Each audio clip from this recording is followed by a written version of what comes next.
जी हाँ, हम लोग पढ़ रहे हैं intensity of electric field due to continuous charge system. उस कॉन्टिन्यूअस चार्ज सिस्टम में हम लोग यहाँ पर बात करें दो सिस्टम के कारण intensity of electric field calculate कर चुके हैं। पहला, जी हाँ, यूनिफॉर्म चार्ज वायर कह लें जी, या थिन रॉड कह लें जी। बात समझ में आ रही है? इसके कारण, और इसमें हम लोग कहाँ कहाँ निकाले जी, एक्सिस पोजीशन पर भी निकाले और उसके नॉर्मल पोजीशन पर भी निकाले। तो एक्सिस पोजीशन पे क्या फार्मूला आया था जी, एट एक्सिस। तो एक्सिस पे जो आया था वो हम लोगों का फार्मूला था इक्वल एक्सिस पे जी, क्या था फार्मूला? तो यहां पे हम लोग कैलकुलेट किए थे के Q upon L plus D into L. ये क्या है जी हाँ, अगर ये हमारा चार्ज सिस्टम था जो कि थीन वायर या कह सकते हैं कि रॉड है, जो बहुत ही थीन रॉड है या वायर है, और इसके एक्सिस पर एक पॉइंट था यहाँ पे पी जी।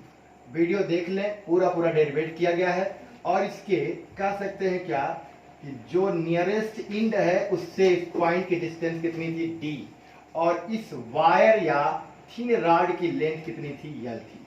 तो ये फार्मूला आया, जहां आपको पता है के की वैल्यू क्या है 9×10⁹। और वहीं आप देखो तो एट नॉर्मल पोजीशन जी, नॉर्मल पोजीशन पे जब देखा गया था तो नॉर्मल पोजीशन पे क्या आया था? तो नॉर्मल पोजीशन पर हम लोग निकाले थे इक्वल। तो नॉर्मल पोजीशन पर जो ई निकाला गया था वो क्या था? यहां पे कह ले कि के क्यू अपॉन डी, जी हाँ, के क्यू अपॉन डी, और इसके दो कंपोनेंट वहां निकले थे। तो यक्स कंपोनेंट का फार्मूला ये था sign theta 1 plus sine theta 2, जी हाँ, और उसके वाई कंपोनेंट का वहां फार्मूला क्या था? क्योंकि चूंकि इसमें एक ही कंपोनेंट आता है एक्स डायरेक्शन ही, लेकिन यहां पर केवल रॉड के सेंटर पे छोड़ दिया जाए तो दो कंपोनेंट आते थे, वाई कंपोनेंट का ये फार्मूला था। और क्या था ऐसे समझेंगे, ये हमारा रॉड था जी, और रॉड की लेंथ कितनी थी? तो कह लें कि एल है जी हाँ, फाइनाइट लेंथ का है, और इसमें चार्ज कितना है? क्यू है, और इससे एल ये परपेंडिकुलर डिस्टेंस डी पर एक पॉइंट पी है, और एक इंड ये जो था यहां पे कितना एंगल बना रहा था? थीटा 1, और ये वाला इंड कितना बना रहा था? ये कह ले थीटा 2। तो फार्मूला क्या आया था? तो वहां पर इलेक्ट्रिक फील्ड के दो कंपोनेंट थे, एक्स कंपोनेंट ये और वाई कंपोनेंट ये। जब इस रॉड के सेंटर पे हम लोग जाते हैं तो वहां पर थीटा 1 और थीटा 2 क्या हो जाते हैं? इक्वल हो जाते हैं। और जब यही इनफाइनाइट लेंथ का हो जाता है जी, तो थीटा 1 भी 90 हो जाता है और थीटा 2 भी 90 हो जाता है। ये सारे पिछले वीडियो में बताए गए हैं। और सेमी इनफाइनाइट यानी रॉड इनफाइनाइट लेंथ का है, लेकिन पॉइंट एक इंड के सामने है, तो वहां पर एक एंगल 90 होता है, लेकिन एक एंगल क्या हो जाता है? 0। क्लियर है? और यहीं पर हम लोग दूसरा क्या पढ़े जी, दूसरा केस हम लोग पढ़े थे यूनिफॉर्म चार्ज रिंग। तो यूनिफॉर्म चार्ज रिंग के कारण पढ़े। अब देखा जाए कि जब यूनिफॉर्म चार्ज रिंग के कारण जब निकाला गया तो किसी भी हो सकता है रिंग जो हो वो कोई सेक्शन हो, कोई कटा हुआ भाग हो, कंप्लीट रिंग भी हो सकता है, कोई कटा हुआ भाग भी हो सकता है, लेकिन सेंटर पे पहला देखा जाए क्या है? At centre. तो एट सेंटर का जो फार्मूला आया वो आया था क्या? के लैम्डा जी अपॉन आर। आर क्या? उसकी रेडिया। और लैम्डा यहां भी क्या है? यहां तो लैम्डा मैंने लिखा नहीं है। लैम्डा यानी चार्ज डेंसिटी, जो होता है क्यू अपॉन एल, यानी चार्ज अपॉन लेंथ। और फिर यह फार्मूला क्या था? 2 साइन थीटा बाई 2, जहां पर वो सेक्शन यानी रिंग का जो सेक्शन है, जो रिंग का पूरा भाग है कि आधा भाग है कि क्वाड्रेटिक पार्ट है, वो सेंटर पे कितना एंगल बना रहा है? थीटा। क्लियर? ये अगर पूरा होगा तो 360 डिग्री बनाएगा, अगर सेमी सर्कुलर होगा तो जाहिर सी बात 180 बनाएगा, क्वाड्रेटिक होगा तो 90 बनाएगा। तो अगर 30 डिग्री 60 डिग्री का भी एंगल वो बना सकता है, जो भी होगा यहाँ रखेंगे। लेकिन एक्सिस पे जब निकाला गया था तो एक्सिस पे फार्मूला आया था, जी हाँ, एक्सिस पे जो फार्मूला आया था, एक ही डायरेक्शन यहाँ पे सेंटर अगर पूरा रिंग हो जाए तो 360 होते ही सेंटर पे 360/2 यानी साइन 180 आएगा, और साइन 180 की वैल्यू क्या होगी 0। तो पूरा अगर रिंग हो जाए तो सेंटर पे क्या आ जाएगा 0। और एक्सिस पे अगर निकाला जाए तो एक्सिस पे जो फार्मूला आया था वो क्या आया था, के क्यू यक्स, जी हाँ, K Q X upon R square plus X square का होल पावर 3/2। जी हाँ, के क्या है, वही के की वैल्यू 9 10 पावर 9। जहां आप के की वैल्यू को क्या देखें, के की वैल्यू हमारा है वेयर के इक्वल जी 1/4 पाई एप्सिलॉन नॉट कह लें, या इन एयर वैक्यूम, या 9 10 पावर 9 कह लें, ये आपका है। अब ये देखा जाए क्या कि यहां पर के की वैल्यू ये है, क्यू उसमें चार्ज है, यक्स क्या थी उसकी सेंटर से दूरी थी, और आर रिंग की रेडिया, यहां भी आर रिंग की रेडिया है, लैम्डा वह क्यू बाई एल, एल अगर रिंग है और रेडिया आर है तो लेंथ कितनी होगी 2 पाई आर। तो यहां पर हम लिख सकते हैं एल की जगह क्यू बाई 2 पाई आर, तो K Q upon 2 pi are भी आर स्क्वायर भी लिखा जा सकता है। जी हाँ, तो ये फार्मूले हम लोग पढ़ेंगे, ये कंडीशंस पढ़ेंगे। इन कंडीशंस को थोड़ा सा अप्लाई भी करना चाहेंगे, इस पे कुछ एप्लीकेशन भी करना चाहेंगे, और इसके बाद फिर हम लोग अलग चार्ज सिस्टम डिस्क वगैरह की भी चर्चा करेंगे। लेकिन पहले इन एप्लीकेशन को थोड़ा और हम लोग क्लियर करते हैं। फार्मूला समझ में आ रहा है, यूनिफॉर्म चार्ज वायर एक समान आवेशित तार है या पतली छड़ है, तो उसके एक्सिस पर ये फार्मूला, जहां एल इसकी लेंथ है और डी उसके सामने वाले रिंग से उस पॉइंट की क्या है डिस्टेंस है। लेकिन नॉर्मल पोजीशन पे दो कंपोनेंट होते हैं एक्स और वाई, और आपको बता दें एक सिरा उस पॉइंट पर कितना एंगल बना रहा है थीटा, जबकि दूसरा वाला जो बना रहा है वो कितना बना रहा है तो थीटा 2 बना रहा है। तो ये X component Y component. Centre पे अगर ले ले रॉड के सेंटर के सामने ले ले पॉइंट, तो थीटा 1 थीटा 2 इक्वल होंगे, तो वाई कंपोनेंट क्या मिल जाएगा 0।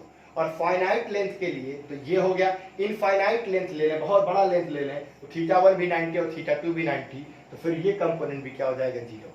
और सेमी इनफाइनाइट ले लें तो थीटा यानी एक एंगल आपका 0 होगा और एक एंगल 90, क्योंकि सेमी इनफाइनाइट का मतलब वायर तो इनफाइनाइट लेंथ का है, लेकिन पॉइंट एक एंड के ठीक सामने है।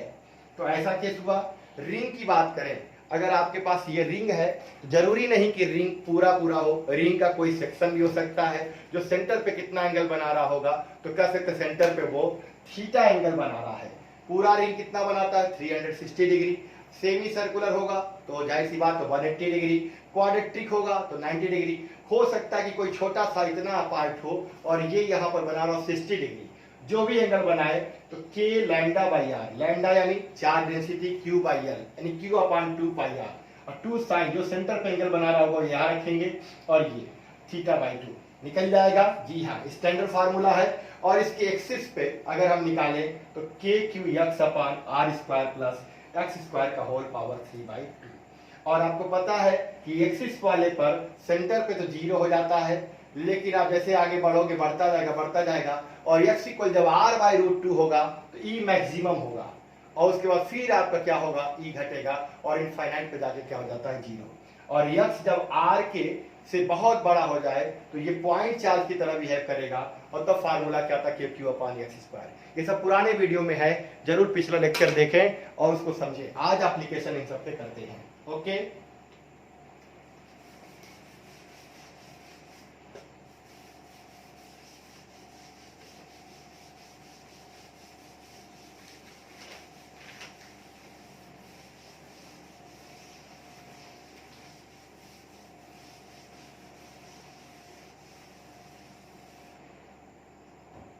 अब यहां पे मैं ये कह लूं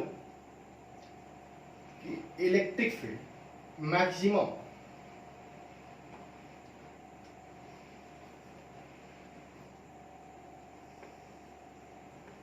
E maximum due to circular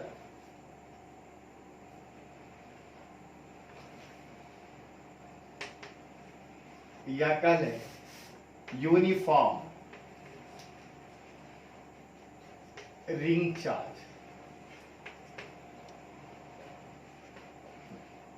तो कह सकते हैं कि अगर हम लोग कह लें कि E maximum due to uniform ring charge at X equal plus minus R by two, यानी कि ई की जो मैक्सिमम वैल्यू होती है, समझेंगे, ई की जो मैक्सिमम वैल्यू होती है यूनिफॉर्म रिंग चार्ज के कारण कब होती है, जब एक्स की वैल्यू कितनी थी, आर बाई टू।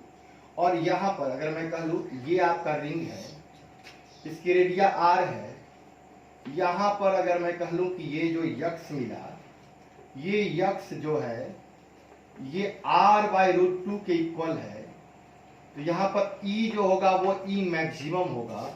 तो कितना होगा, तो ई मैक्सिमम की वैल्यू जो निकलेगी उसका फार्मूला क्या होगा, तो K Q X upon R square plus X square का होल पावर 3/2। ये तो पता है सेंटर पे 0 होता है, आगे बढ़ते जाते ई बढ़ता जाता है, और जब x equal R by root two होता है तो ई मैक्सिमम हो जाता है। तो कितना वैल्यू होगा, तो ई की मैक्सिमम वैल्यू अगर हम लोग देखें तो के क्यू आर एक्स जहाँ पे आर बाई रूट टू, और नीचे भी आर स्क्वायर, और यहाँ पे x की जगह पे R by root two, square है तो क्या हो जाएगा आर स्क्वायर बाई टू, ये आर का स्क्वायर आर स्क्वायर और रूट टू का स्क्वायर 2 का होल पावर 3/2। तो K Q R by root two, और यहां पे ले लें तो यहां 1 है, एलसीएम 2 हो जाएगा, और जुड़ेगा क्या हो जाएगा 3r स्क्वायर बाई 2 का होल पावर 3/2। तो यहां पर ई मैक्सिमम की जो वैल्यू निकलेगी वो कितनी निकलेगी, तो K Q R by root two, और ये स्क्वायर से पावर खत्म हो गया, 3 पावर 3/2 का होल पावर 3/2, और r का क्यूब हो जाएगा, होगा ये, तो ये पावर कट जाएगा, r का क्यूब यहां से कटेगा, और देखो के क्यूब ये कैंसिल हो चुका है, यहाँ r स्क्वायर मिल जाएगा, और ये देखो तो यहां पे 3 पावर 3/2 का होल पावर 3/2 है, क्लियर है ये, तो 3 का पावर 3 क्या हो जाएगा, यानी 27 कह लें, और 27 रूट में आ जाएगा, पावर हाफ हो जाएगा, और 2 का कर लें तो 8, और 8 भी आपका क्या हो जाएगा 8 पावर 1/2 हो जाएगा, ऊपर क्या है क्योंकि 1/√2 यानी 2 पे पावर हाफ है, ये है, ठीक है।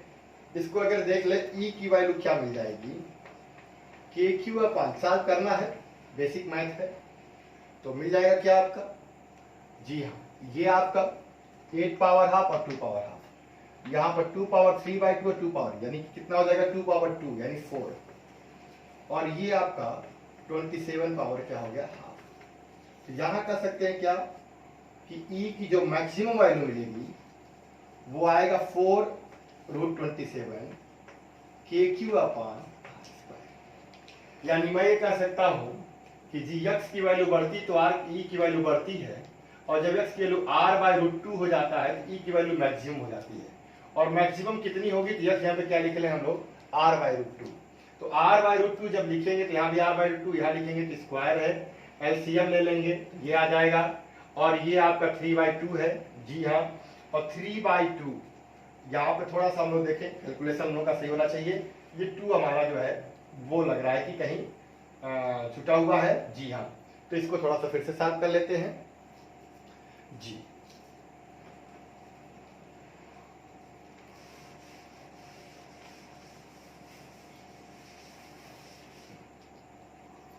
क्या हो गया, तो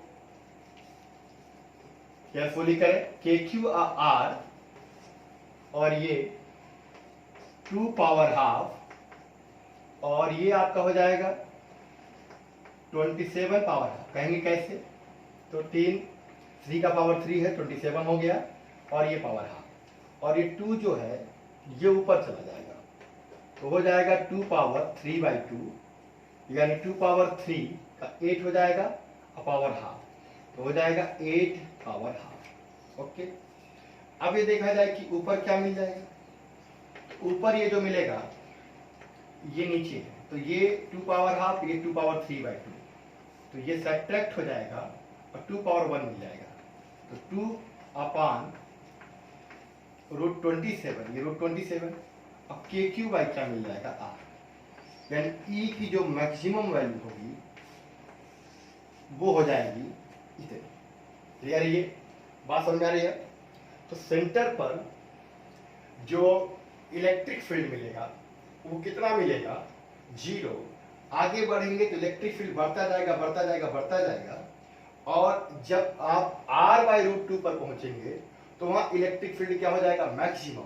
और कितना हो जाएगा, तो x की वैल्यू r/2 रख करके सॉल्व कर लीजिए, और सॉल्व करते तो यही आ रहा है। जी हाँ, ये ऊपर चला जाएगा 2 पावर 3/2, तो हो जाएगा कितना, 8 पावर हाफ। जी हाँ, या 2 पावर 3/2 रहने दें, और नीचे 2 पावर हाफ है, तो 2 पावर 3/2 में 2 पावर हाफ जब ऊपर जाएगा माइनस होगा तो क्या मिलेगा, 2 पावर 1, 2 हो जाएगा, और ये 27 पावर क्या है, हाफ है।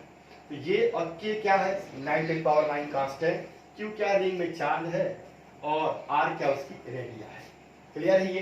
तो ये पता चल गया कि ई की मैक्सिमम वैल्यू सर्कुलर रिंग के कारण कहां पर ज्यादा होती है, तो पता चल गया था पिछले वीडियो में ही, लेकिन कितनी होगी, तो वो हो जाएगा 2/√27 के क्यू बाई आर।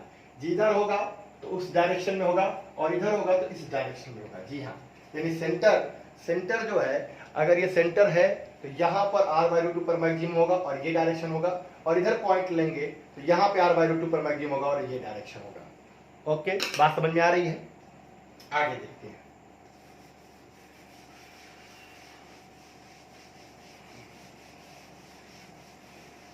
अब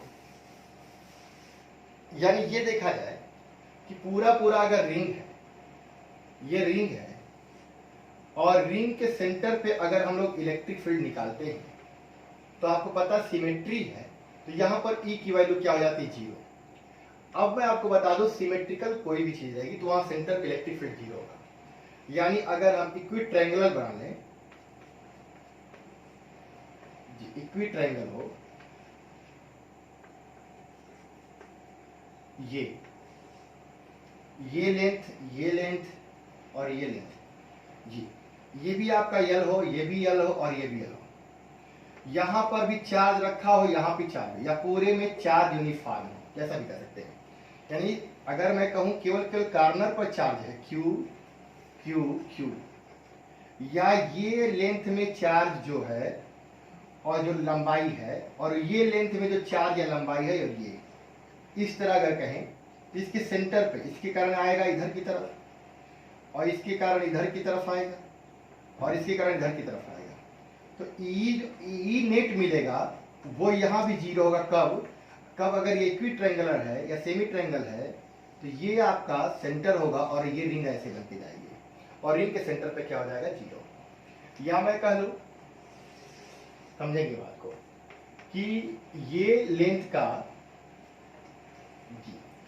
चार्ज डेंसिटी लैम्डा, इसका भी लैम्डा, और इसका भी चार्ज डेंसिटी लैम्डा, और लैम्डा इक्वल क्यू बाई है, यानी कि सबकी लेंथ बराबर है और चार्ज भी बराबर है। तो इसका सेंटर अगर सी ले लें तो सेंटर पे जो नेट इलेक्ट्रिक फील्ड आएगा वो क्या हो जाएगा, 0। ऐसे ही अगर हम स्क्वायर ले लेते हैं, जी हाँ, इसका भी लैम्डा है, इसका भी लैम्डा है, इसका भी लैम्डा, इसका भी लैम्डा, और लेंथ इसकी भी यल थी, यहां भी यल है और यहां भी यल है, वैसे इसकी भी लेंथ यल, इसकी भी लेंथ यल, इसकी भी लेंथ यल, इसकी भी लेंथ यल। सेंटर पे अगर मैं पूछूंगा, जी हाँ, तो क्या हो जाएगा, 0। ऐसे पेंटागोन हो जाए, एक रिंग है, अगर हम रिंग बनाएंगे तो इस सब ऐसे कारण से जाएगा, समझिए। इसी तरीके से रिंग में अगर पेंटागोन बनाते हैं, जी, तो पेंटागोन यानी कि 5 पॉइंट्स मैं ले लूं,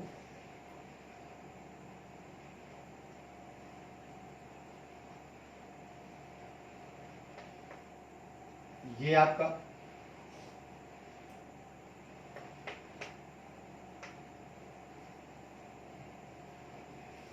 थोड़ा एक साइड ज्यादा बन गया है, लेकिन अगर ये पेंटागोन है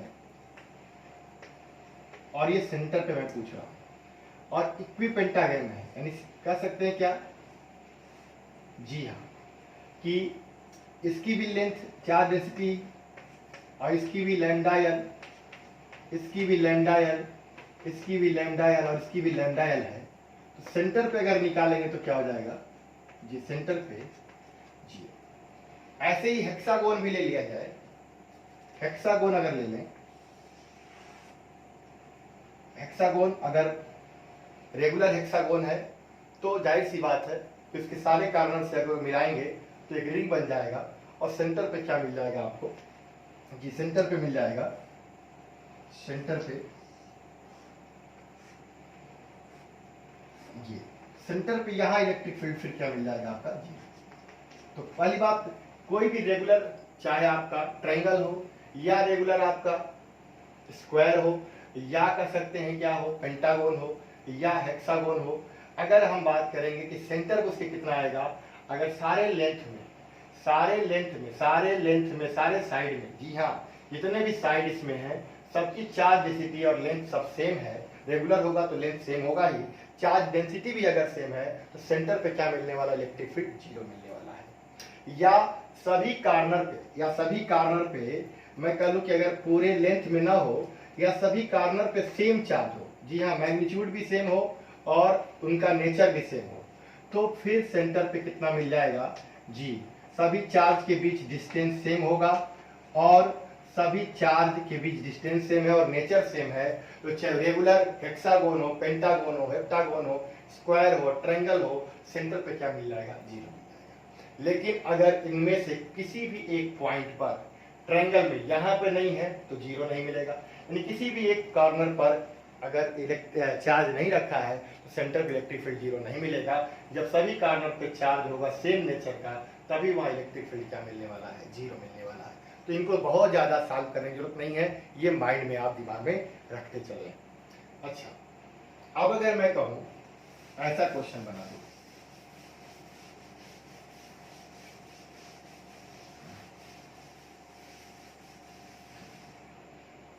जैसे कि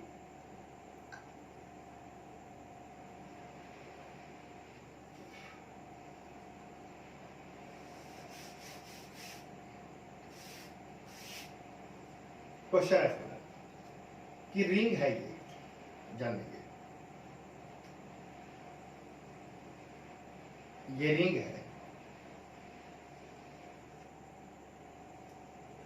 और रिंग के अगर मैं सेंटर पे पूछूं कितना होगा इलेक्ट्रिक चार्ज फील्ड होगा यूनिफॉर्म, कहेंगे सर ये तो बार बार आप बता चुके हैं, सीधे सीधे इसमें बताना क्या है, सेंटर पे सिमेट्री हो गया चारों तरफ से, जी हाँ, अतः इलेक्ट्रिक फील्ड क्या मिलेगा, जीरो। अब मैं कहूं कि इसमें क्यू चार्ज है, ठीक है, इसकी लेंथ कितनी है, एल है, और इसकी रेडिया कितनी है, आर है। अब बताओ कितना होगा सर, कोई फर्क नहीं पड़ता, अभी भी सेंटर पे क्या होगा, जीरो होगा।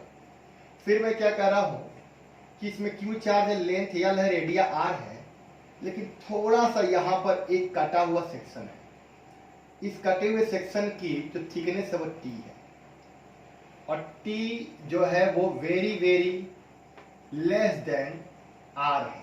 अब बताओ क्या होगा सेंटर पे, सर कंप्लीट रिंग तो है, बहुत कम कटा हुआ है, जीरो बन नहीं, ये थिकनेस है ना, आपको पता है हर पॉइंट का एक मिरर पॉइंट होता है, तो सिमेट्री जब बनती है तो इधर वाले पॉइंट का मिरर पॉइंट यहाँ वाले का इधर होता है, तब जाके सेंटर पे जीरो होता है। लेकिन आप देखो तो यहाँ छोटा सा बहुत बहुत बहुत छोटा सा अगर कटा हुआ भाग है तो उसके अगर मिरर पॉइंट देखोगे तो यहाँ पर चार्ज है लेकिन यहाँ पे चार्ज नहीं है। जब यहाँ पे चार्ज नहीं है तो इसके अगर यहाँ कटा हुआ है तो इसके कारण इलेक्ट्रिक फील्ड आएगा, यहाँ कटा है तो इसके कारण इलेक्ट्रिक फील्ड आएगा, यहाँ कटा है तो इसके कारण इधर इलेक्ट्रिक फील्ड आएगा। तो अभी मैंने अगर यहाँ लिया हुआ है इलेक्ट्रिक फील्ड जो आएगा इसके कारण आएगा, मिरर पॉइंट के कारण, और ये डायरेक्शन होगा क्योंकि पॉइंट हमेशा पॉजिटिव होता है और मान लिया कि करंट जो चार्ज है वायर में वो भी पॉजिटिव है, तो ये इलेक्ट्रिक फील्ड होगा जी। अब ये नॉट इक्वल क्या होगा, जीरो होगा, क्योंकि यहाँ पे चार्ज नहीं है जो इसके सामने वाले पॉइंट के चार्ज के कारण इलेक्ट्रिक फील्ड को कैंसिल कर सकते हैं, तो अब जीरो नहीं होगा। अब कितना होगा, तो ये मान लें टी थिकनेस में जो चार्ज है वो डी क्यू है। कितना है? डी क्यू है। तो इलेक्ट्रिक फील्ड यहाँ डी क्यू के कारण आएगा। तो कितना आ जाएगा? के पॉइंट चार्ज ही है, तो बहुत चूंकि बहुत छोटा है ये, तो के डी क्यू अपान क्या हो जाएगा? R square. ये तो होगा जी हाँ सेंटर पे, क्योंकि ये पूरा पूरा सब इसके कारण ये सिमेट्री हो जाएगी जीरो। यहाँ पे पॉइंट चार्ज के कारण इसके सामने वाले कारण जीरो, यहाँ वाले कारण इसके सामने वाले कारण जीरो, लेकिन इसके सामने वाले कारण यहाँ पे कोई चार्ज नहीं, यहाँ पे है कितना है? यहाँ डी क्यू है, तो यहाँ पे यहाँ खाली जगह है, तो यहाँ पर टी पॉइंट अगर इस टी थिकनेस यहाँ भी ले लें तो यहाँ पे जो चार्ज है वो डी क्यू ले लें, तो इस डी क्यू के कारण यहाँ इलेक्ट्रिक फील्ड कितना आएगा? ये आएगा। अब डी क्यू होगा कितना? तो चार्ज डेंसिटी हम देखें, क्यू एल लेंथ में कितना है, तो कह सकते हैं एल लेंथ में क्यू चार्ज है, तो यूनिट लेंथ में क्या हो जाएगा? Q by L. तो टी थिकनेस में क्या हो जाएगा जरा बताओ तो? जी पूरी जो लेंथ है वो आपका क्यू बाई एल। तो यूनिट लेंथ में एल लेंथ में क्यू है, तो यूनिट लेंथ में क्यू बाई एल, टी में क्या हो जाएगा?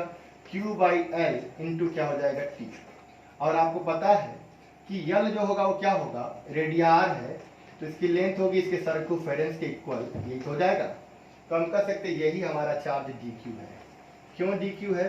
क्योंकि इस छोटे से या टी मोटाई में मैंने डी क्यू चार्ज माना, तो वो आपका क्या हो जाएगा? E equal K D Q upon R square. या मैं कह लूँ यहाँ पे क्यू डैश चार्ज है, तो हो जाता E equal Q dash upon R square, और यही आपका क्या हो जाता? क्यू डैश हो जाता। क्लियर है ये? तो अब यहाँ पर हम वैल्यू रख लेते हैं, तो हमें इलेक्ट्रिक फील्ड क्या मिल जाएगा? ई इक्वल के क्यू डैश की जगह Q T upon 2 pi R G, आई इंटू क्या है? ये तो हो गया आपका क्यू की जगह हो गया ये, और ये अपान आर स्क्वायर। यानी क्या मिल जाएगा? तो अगर कहीं बहुत पतला सा होल है, जी हाँ, तो कह सकते हो क्या? K Q T upon 2 pi are Q.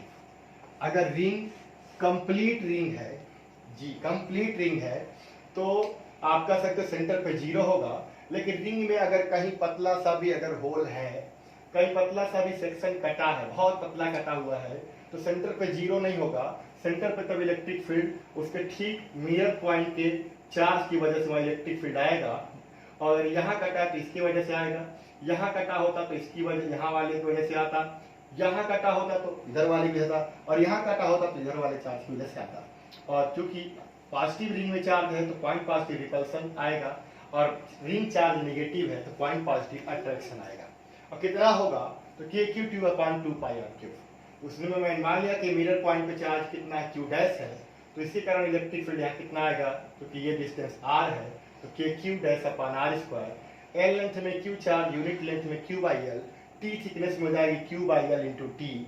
और कह सकते हैं क्या कि एल लेंथ कितना होगा? रेडियार है तो 2 पाई आर इंटू टी, और यहाँ पर इसी को क्यू डैश माना गया है, तो क्यू डैश की जगह मैंने रख दिया Q T upon 2 pi R, और ये आपका 1 अपान आर स्क्वायर मल्टीप्लाई हो गया, कितना आ गया? K Q T upon 2 pi are q. जी हाँ, तो ऐसे छोटे छोटे एप्लीकेशन दिमाग में आने चाहिए। जी हाँ, और आप क्वेश्चन करेंगे तो धीरे धीरे क्लियरिटी आएगी। सर आप समझ लीजिए कि एनसीईआरटी के अच्छे अच्छे क्वेश्चन हैं ये, और ऐसा कोई क्वेश्चन नहीं है जो बहुत ही कॉम्पिटिटिव हो। आप एनसीईआरटी क्वेश्चन लगाएंगे तो अपने आप समझ में आ जाएगा कि क्वेश्चन में तभी लगेंगे जब कॉन्सेप्ट क्लियर होगा। जी, ये बात समझ में आ रही है? अब थोड़ा समय ऐसे भी ले रहा हूँ क्या कि एक सिस्टम बना रहा हूं, यहां पे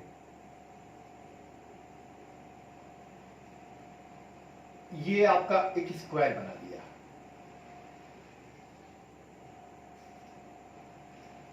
स्क्वायर है, सबकी लेंथ यल है, इधर वाले की भी लेंथ यल, इसकी भी लेंथ यल, यल लेंथ, यल लेंथ। अगर मैं कहूं चार्ज डेंसिटी भी लैम्डा कर दे, सबका सेम कर दें, सबका सेम कर दें, और सेंटर में पूछें तो कहेंगे कितना होगा? अरे सर सिमेट्री हो गया, सेंटर यानी रिंग बन जाएगा, और सेंटर पे क्या निकलेगा? जीरो।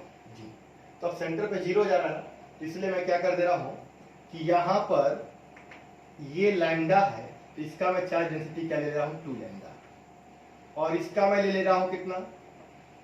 -4 लैम्डा, और ये मैं कितना ले रहा हूं? जी हाँ, ये 2 लैम्डा ले रहा हूं। तो यहां पर अब सबकी चार्ज डेंसिटी सेम नहीं है। अब सेंटर पे बताओ क्या?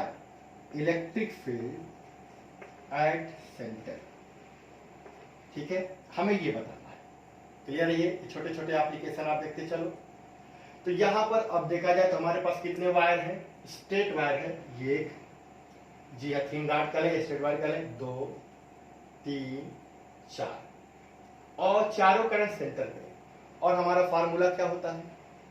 फार्मूला होता है जी, सेंटर पे अगर निकालोगे तो आपको पता है कि जब भी किसी रॉड के कारण अगर हम लोग निकालते हैं, और ये इस रॉड के कारण ही परपेंडिकुलर पोजीशन आएगा, इस रॉड के कारण ही परपेंडिकुलर, इस रॉड के कारण ही परपेंडिकुलर, इस रॉड के कारण ही परपेंडिकुलर आएगा। तो परपेंडिकुलर पोजीशन में अगर हम इस रॉड के कारण निकालते हैं डी दूरी पर, तो फार्मूला हम लोग क्या पढ़े? Ex इक्वल क्या? k lambda upon D sine theta 1 plus sine theta 2, और y कंपोनेंट के कारण कितना पढ़े हैं? तो k lambda upon D cos theta 2 minus cos theta. लेकिन जब ये आपका मिड पॉइंट आ जाएगा तो ये भी थीटा होगा और ये भी क्या होगा? थीटा होगा। ऐसे केस में जब थीटा 1 थीटा 2 इक्वल होगा, y क्या हो जाएगा? 0। बात समझ आ रही है? तो बता दो, जब ये सेंटर है तो इस रॉड का भी मिड पॉइंट ही होगा। हाँ, और ये पूरा पूरा यल लेंथ है, तो आपको पता होगा कि ये कितना होगा? ये पूरा यल है तो ये l/2 होगा, ये भी l/2 होगा, ये भी l/2 होगा, और ये भी l/2 होगा। क्लियर है? और सेंटर पे तो केवल x कंपोनेंट आएगा। और आपको पता है कि पॉजिटिव चार्ज के कारण क्या होता है? बाहर की ओर, और नेगेटिव चार्ज के कारण अट्रैक्शन यानी अंदर की ओर। तो ये पॉजिटिव है, बाहर आएगा, पॉजिटिव है, बाहर आएगा। ये नेगेटिव है तो अट्रैक्शन होगा, ऊपर जाएगा, और पॉजिटिव है, ऊपर जाएगा। मैं ऊपर वाले डायरेक्शन को y मान ले रहा हूं, ये प्लस x, ये माइनस x, और ये माइनस y मान ले रहा हूं। क्लियर है ये? और आपको पता है x डायरेक्शन में यूनिट वेक्टर i होगा, माइनस x में माइनस i, प्लस y में j, और माइनस y में माइनस j। तो यहां पर अगर नाम दे दें तो ए बी वायर ये ले लेते हैं, BC wire, CD wire, DA wire. तो यहां पे अब इस फार्मूले को हम लोग इरेज कर देते हैं। क्लियर है? इसको माइंड रखें। तो यहां पर फॉर AB वायर, ठीक है ना, बाई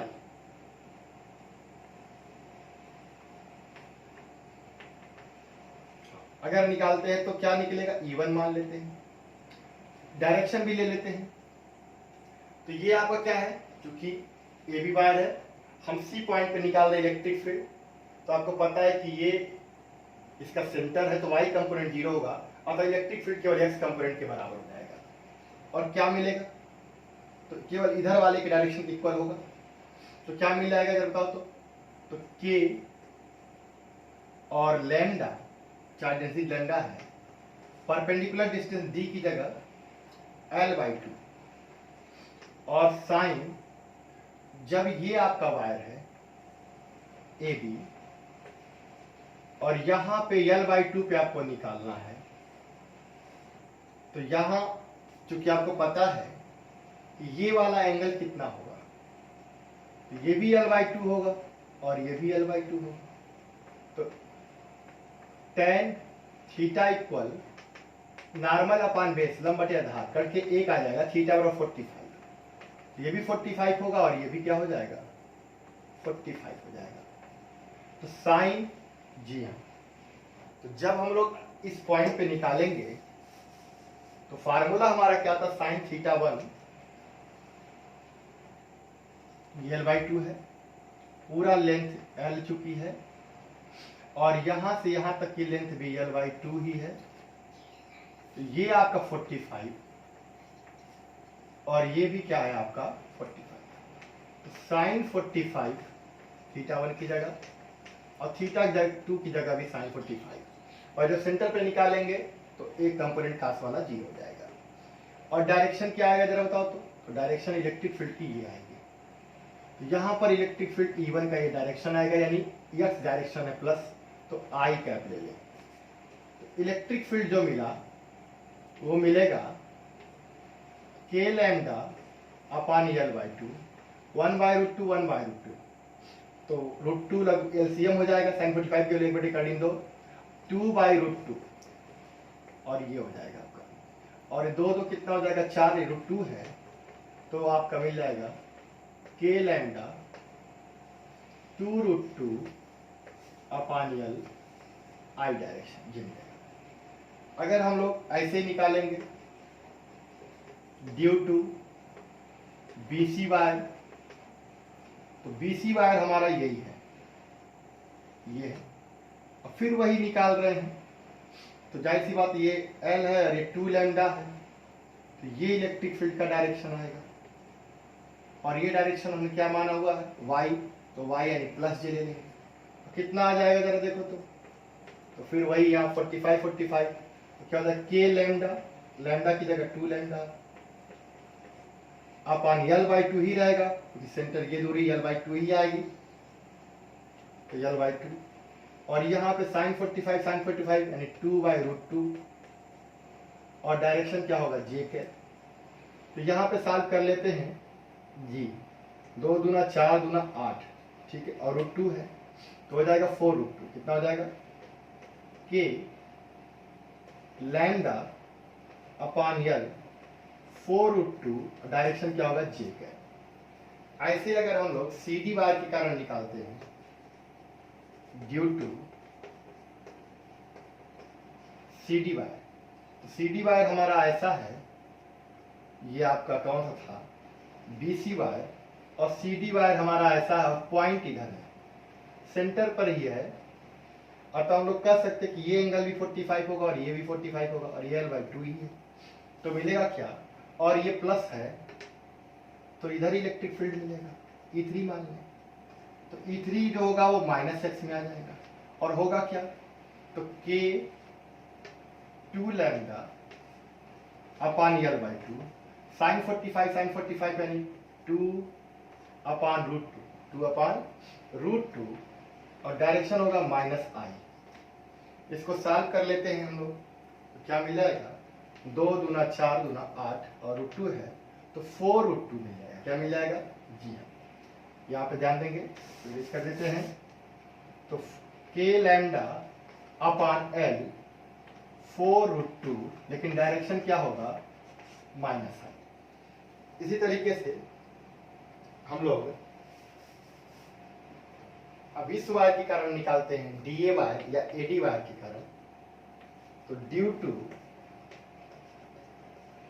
AD वायर, तो AD वायर में अगर देखा जाए तो E4 कह लें, तो K, और ये देखा जाए कि हमारा जो AD वायर है वो इस तरीके से है, पॉइंट इधर है और ये माइनस है, तो पॉइंट पॉजिटिव होगा, अट्रैक्शन आएगा, यानी ये डायरेक्शन आएगा E4 का जो प्लस जे होगा, तो K 4 lambda upon L by 2, sin 45 plus sin 45, क्योंकि यहाँ पर ये भी एंगल 45 है, ये भी 45 बनाएगा, सेंटर है, तो 2/√2, और डायरेक्शन होगा जे, सॉल्व करें हो जाएगा 2 दूना 4 चौका 16, यानी 8√2, तो के लैम्डा अपान यल, और 8√2, और डायरेक्शन क्या होगा जी।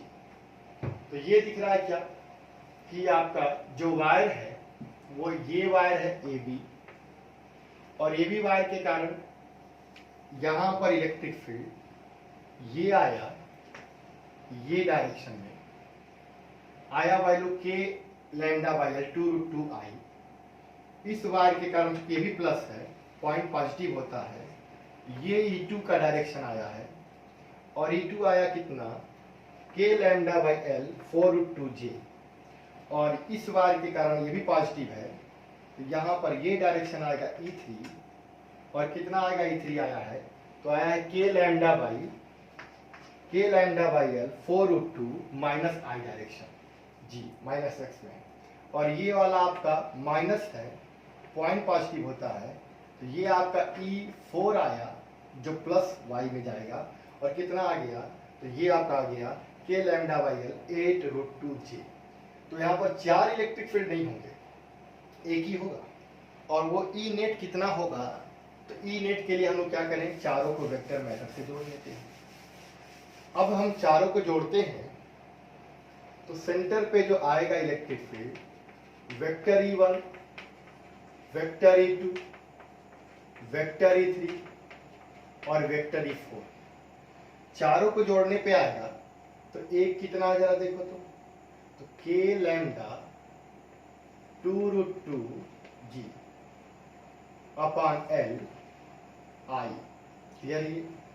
और E2 कितना है, तो वो है के lambda 4√2 upon L plus G, और E3 कितना है, minus k lambda 4√2 upon L I, क्यों माइनस में है, और E4 अपना कितना है, तो E4 को मैं कह लूँ ये तो है, तो K lambda upon L 8√2 J। अब देखा जाए ये वाला घटेगा तो कितना हो जाएगा, जरा बताओ तो जाहिर सी बात है। अब मैं इरेज कर देता हूं इन पॉइंट्स को।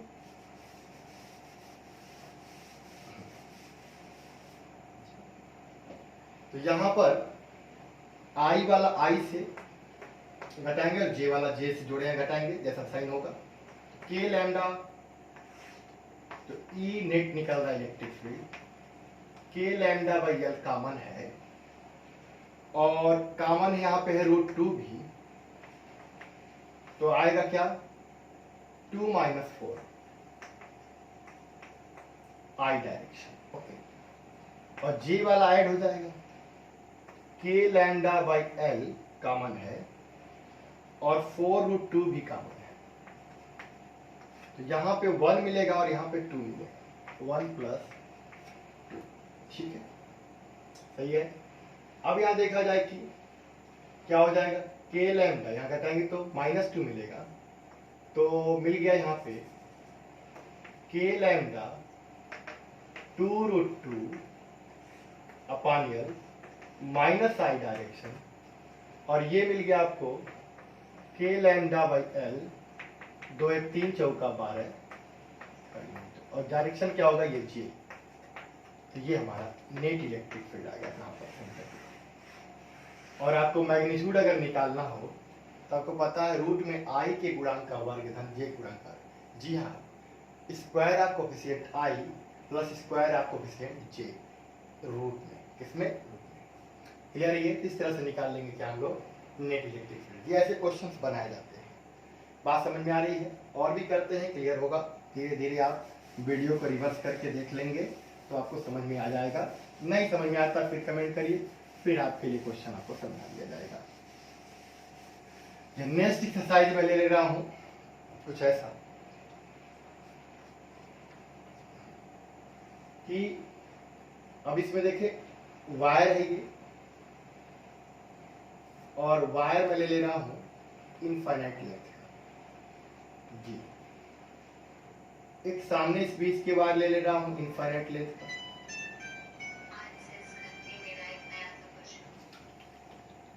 और यहां पे मैं एक सेमी सर्किल बना रहा हूं,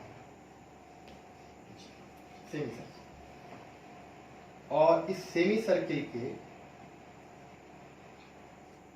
सर्किल का जो सेंटर है, सेंटर वह इस वायर, मैं ऐसे कर दे रहा हूं, एक वायर ये और एक वायर ये, और ये आपका सेमी सर्कुलर ये रिंग है, और ये इसका सेंटर है, इनफाइनाइट लेंथ का वायर है। चार्ज डेंसिटी इसकी भी लैम्डा, इसकी भी लैम्डा, इसकी भी लैम्डा। अब हमें C पर निकालना है, यानी E आपको फाइंड करना है eight point C, okay.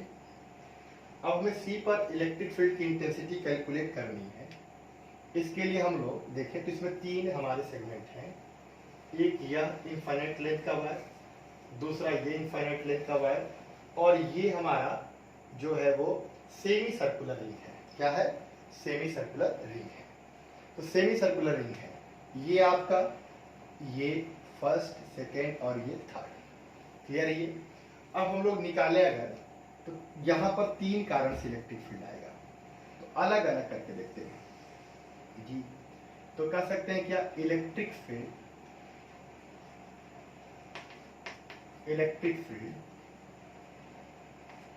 Due to first, ठीक है, इसको फर्स्ट मान लिया, इसको सेकेंड, इसको थर्ड। तो फर्स्ट वायर, क्लियर है?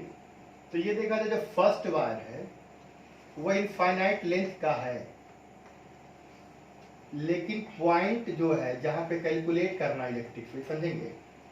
मैं कह लूं कि ये कितनी दूरी है, ये रेडिया अगर मैं कह लूं r है, तो यहां से इसकी लेंथ भी r ले लेता हूं, ये भी r। क्लियर है? तो r डिस्टेंस है। तो यहां पर जो निकालना है पॉइंट जो है वह दूसरे वाले एंड के ठीक सामने है तो वायर इनफाइनाइट लेंथ का, लेकिन जिस पॉइंट पर हमें इलेक्ट्रिक फील्ड कैलकुलेट करना है वो दूसरे एंड के सामने है। ऐसे वायर को हम लोग सेमी इनफाइनाइट बोलते हैं, क्योंकि ये वाला सिरा तो 90 बनाएगा, लेकिन ये वाला सिरा क्या बनाएगा, 0। लेकिन इलेक्ट्रिक फील्ड का जो डायरेक्शन होगा वो ऐसे कुछ मिलेगा। क्लियर है? बात समझ आ रही है? इलेक्ट्रिक फील्ड का डायरेक्शन ऐसे मिलेगा, और यहां पर x कंपोनेंट भी होगा और y कंपोनेंट भी होगा। तो जो नेट होगा वो क्या हो जाएगा, x कंपोनेंट को I से लिख लें और y कंपोनेंट को J से लिख लें, यही तो नेट इलेक्ट्रिक फील्ड आएगा। जी हाँ। अब कह ले x कंपोनेंट कितना आएगा, तो k लैम्डा अपॉन d, और d कितना है, r। क्लियर है? क्योंकि इसकी रेडिया r है, यहां से भी r है, यहां से भी r है। अब के लैम्डा साइन g, तो जब सेमी इनफाइनाइट होता तो एक एंगल कितना बनाता, 90 साइन 90, और दूसरा एंगल जो बनाता है वो 0। तो साइन 90 की वैल्यू 1, यानी क्या हो जाएगा, और y कंपोनेंट के लिए क्या हो जाएगा, k lambda by r cos theta 2। जी हाँ, तो cos थीटा 2 जी, cos थीटा 2, ये वाला इन, ये वाला इन, तो ये वाला थीटा 2 क्या हो जाएगा, cos थीटा 2 यानी cos 0 माइनस cos 90, ये हो गया। तो आप समझो ऐसे, एक कंपोनेंट ये गया, ये वाला है, और एक कंपोनेंट ये गया जो ये वाला है। यहां पे हम I लिख दें और यहां पे G। तो कितना मिला, sin 90 की वैल्यू 1, sin 0 की वैल्यू 0, तो 1 प्लस 0 यानी 1 हो जाएगा। तो k लैम्डा बाई r, ये I डायरेक्शन, और minus k lambda by r, और ये क्या हो जाएगा, J डायरेक्शन। ये electric field due to first wire. अब इलेक्ट्रिक फील्ड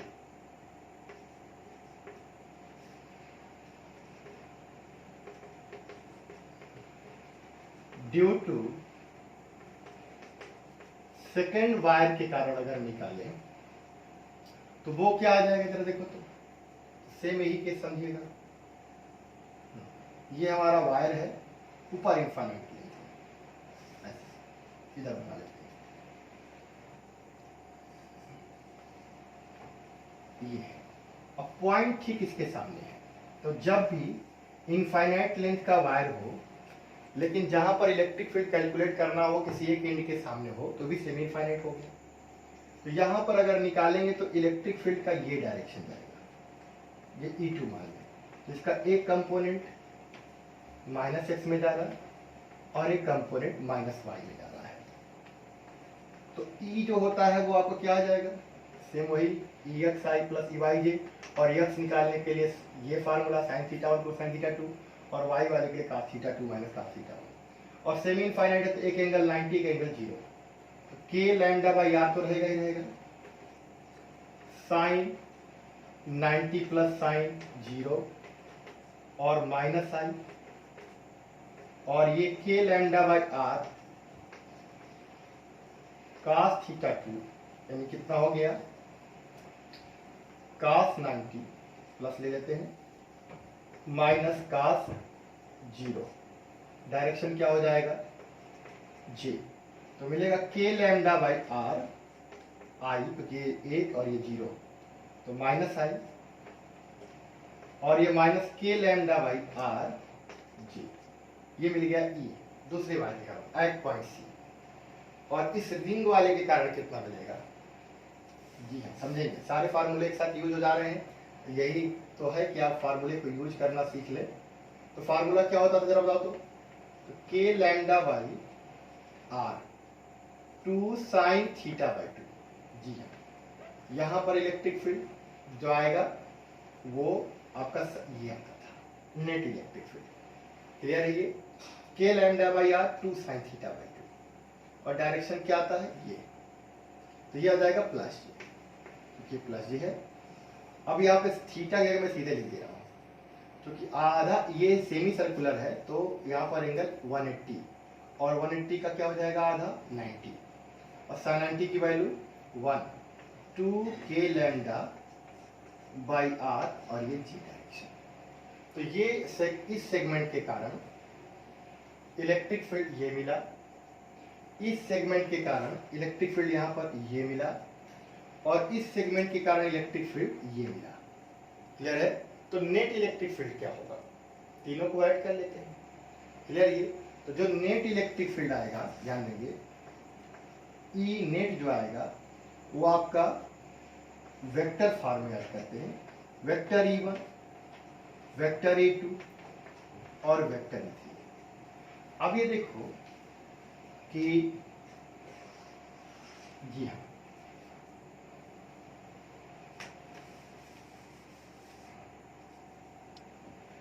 E1 की वैल्यू आ गई है के lambda by r i cap, k lambda by r j cap, i cap से आई कैप जुड़ेगा, और ये E2 की वैल्यू जो आई थी प्लस के माइनस है ये के lambda by r i cap minus k lambda by r j cap, और इसी के कारण आया था प्लस 2 के लैम्डा बाई आर जे के। अब देखो यहाँ पे आई से आई, के लैम्डा बाई प्लस है और के लैम्डा बाई आई यहाँ माइनस है, minus k lambda by J minus k lambda by J, minus 2 के लैम्डा बाई जे, और ये आपका प्लस 2 के लैम्डा बाई जे, ये पूरा पूरा घट के क्या मिल गया जी। तो यहाँ पर इलेक्ट्रिक फील्ड मिला क्या जी, कुछ नहीं करना था, 3 सेगमेंट को जोड़कर ये सिस्टम बनाया गया था, इसमें भी ये भी कंटिन्यूअस चार्ज सिस्टम, ये भी कंटिन्यूअस चार्ज सिस्टम, ये भी पहचानने की बात थी कि इनफाइनाइट था, लेकिन पॉइंट एक सिरे के सामने है, सेमी इनफाइनाइट हुआ, ये भी सेमी इनफाइनाइट हुआ, और ये सेमी सर्कुलर हुआ, लेकिन इसके कारण यहाँ पर इलेक्ट्रिक फील्ड जी 2 कंपोनेंट मिलेंगे x और y, तो x वाला i डायरेक्शन, y वाला j, और आपको सेमी इनफाइनाइट में पता है एक सिरा 90 एंगल बनाता है, दूसरा सिरा 0 बनाता है, और फार्मूला क्या होता है x कंपोनेंट के लिए जी K lambda by D sine theta 1 plus sine theta 2, और y कंपोनेंट के लिए K lambda by D cos theta 2 minus cos theta 1, और यहाँ पे d क्या है, तो ये डिस्टेंस या ये डिस्टेंस d है, तो ये डिस्टेंस r रेडिया के बराबर है, ये हो गया। क्योंकि चार्ज डेंसिटी लैम्डा है सबकी, तो लैम्डा रखा, k कांस्टेंट 10⁹, और इस के लिए थीटा 1 आपका जो है 90 थीटा 2 0, इस वाले के लिए भी थीटा 1 90 थीटा 2 0, और यहाँ पर भी इसके लिए देखा जाए तो इसके लिए फार्मूला क्या होता था सेमी सर्कुलर के लिए या किसी भी सेक्शन रिंग के लिए क्या हो जाता था K lambda by R 2 sine theta by 2, जहाँ थीटा क्या था पूरा सेक्शन सेंटर पे जो एंगल बनाता है वो है। डायरेक्शन क्या होगा, तो इसके लिए ये डायरेक्शन आ रहा था, ये आपका x, ये y, ये प्लस y में और माइनस j में, अपने आप आ जाएगा, जब थीटा पे रखेंगे माइनस j आ जाएगा, और इसके कारण जब आता है तो क्या आता है, ये डायरेक्शन आता है जी, ये डायरेक्शन आ जाएगा, तो यहाँ पे x डायरेक्शन y भी माइनस होगा और x भी माइनस होगा, और आ भी गया दोनों माइनस, जी हाँ यहाँ पर दोनों माइनस आ जाए, और इसके कारण ये डायरेक्शन जाता था तो प्लस j में, अब सबको मैंने जोड़ लिया तो i से जुड़ेगा, तो ये प्लस माइनस खत्म, और j माइनस माइनस जुड़ गया और प्लस वाले से खत्म, टोटल क्या आ गया 0। इस तरह से देखा जाए तो क्वेश्चन थोड़ा सा टफ बनता है तो भी आप, अगर आप कॉन्सेप्ट अच्छा रखते हैं तो अपने आप क्या होता है, न्यूमेरिकल लगते चले जाते हैं। तो बहुत घबराने की जरूरत नहीं है। इस तरह से आप यूनिफॉर्म, अगर वायर चार्ज है तो भी आप लगाइए, रिंग है तो भी लगाइए, अलग अलग कंडीशंस में पूछे जाएंगे, आप उनको लगाएं। पहले कॉन्सेप्ट को समझें, अपने एनसीईआरटी को लगा लीजिए, उसके बाद थोड़ा सा न्यूमेरिकल के स्ट्रेंथ को आप बढ़ाइए। जी।